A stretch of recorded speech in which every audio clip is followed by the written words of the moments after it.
In this video, we are going to see the XPS interpretation of pure and doped titanium oxide nanoparticles. XPS or X-ray photoelectron spectroscopy. It provides information about the elements which are present in your sample as well as their oxidation states. Also, it gives you information about the environment of the elements. For example, it can provide us information that whether we have copper in the metallic form in the sample or it has copper surrounded by oxygen, such as in the form of copper oxide. So copper 2 plus ions can be detected. Also, the oxidation state can be detected whether it is copper 2 plus or it is copper plus 1. So XPS can be done in the form of the survey, that is, it can be done in the whole range of energies, where the binding energies range from the inner shell of that element to the highest orbital of that element. This is called as the survey XPS, where we have the range of energies, and the peaks, they represent the binding energies of electrons from the inner orbitals to the outer orbitals, and we can detect these peaks and indicate that which kind of element is present in the sample. Well, XPS can also be done for a specific range or specific region. For example, the 2p region of copper or 2p region of titanium or any other element. It is also useful to determine the presence of an element and their oxidation state. For example, this one, the lower graph, it shows the XPS of copper 2 oxide, the black line, and the copper 1 oxide. This one is a red line, is a copper 2 plus, and this one, the black line, is for the copper plus 1. So here you can see the peaks are at a different position. 932.2 is for the black one, that is, it is for the copper plus 1, and 933.5 is the peak position for copper 2 plus. And this is only the 2p region, not the complete region for this element.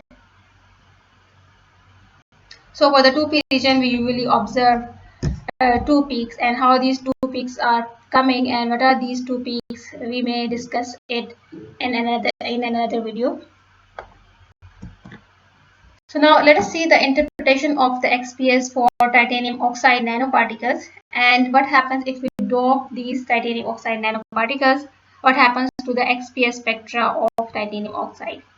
So here this one is the XPS of the titanium oxide spectra, where you have on the x-axis the binding energies of the electrons, and on the y-axis usually is the counts per second, that is the number of electrons that are coming per second. So you see this yellow line is the XPS in the 2p region of titanium oxide nanoparticles, where we are having this peak, the larger one, at 459.1, which is corresponding to the literature value. There might be slight differences that may be due to the defects, oxygen defects, that may be present in your nanoparticle sample. If we dope it with the copper, this red line, you see that the peak is shifted to the lower binding energy of 457.8, which is different from 459. A slight shift is observed towards the lower binding energy. Now, usually the peaks in the XPS, they are shifted to the lower energy when the oxidation state is changed. The oxidation state is changed from higher value to the lower value. Then we observe the shift of the peaks towards the lower binding energy. So it means this doping of titanium oxide with copper is converting or changing the oxidation state of titanium to titanium 3 plus. Usually in titanium oxide, the titanium is present as titanium 4 plus, and maybe it is changing to the lower oxidation state such as titanium 3 plus. So now if we have a XPS spectra of the pure and doped titanium oxide, and we are observing such shifting of the peak, then we can interpret it as follows. So basically the doping, it causes the oxygen vacancies in titanium oxide, and these oxygen vacancies, they reduces the negative charge in the crystal. And now to balance this negative charge, titanium 4 plus is converted into titanium 3 plus. So we have 3 points. The oxygen vacancies are created due to doping. Now the oxygen vacancies reduces the negative charge, and finally the third thing is that titanium 4 plus is converted to titanium 3 plus. Now let's see what happens in the crystal structure. Let's see some graphics. This is, for example, the crystal structure of titanium oxide, and there the white balls are representing titanium 4 plus, and the red balls, they are representing oxygen. And usually one titanium atom is surrounded by the 4 oxygen atoms. This is the pure titanium oxide without doping. Now what happens when we dope this crystal structure? Let's suppose this titanium 4 plus is replaced by titanium 2 plus. If you see in this figure, the green colored atom is representing copper 2 plus.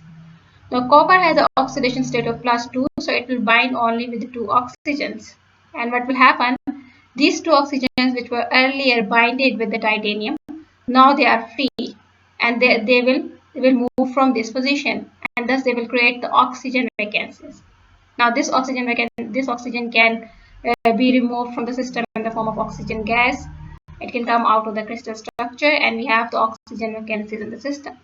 So what happens overall in the crystal system? The negative charge is reduced. Now the crystal system has to balance itself, and to balance this, what happens that the titanium, some of the titanium 4 plus may convert into titanium 3 plus, so that the positive charge is also reduced, and it balances the reduction in the negative charge.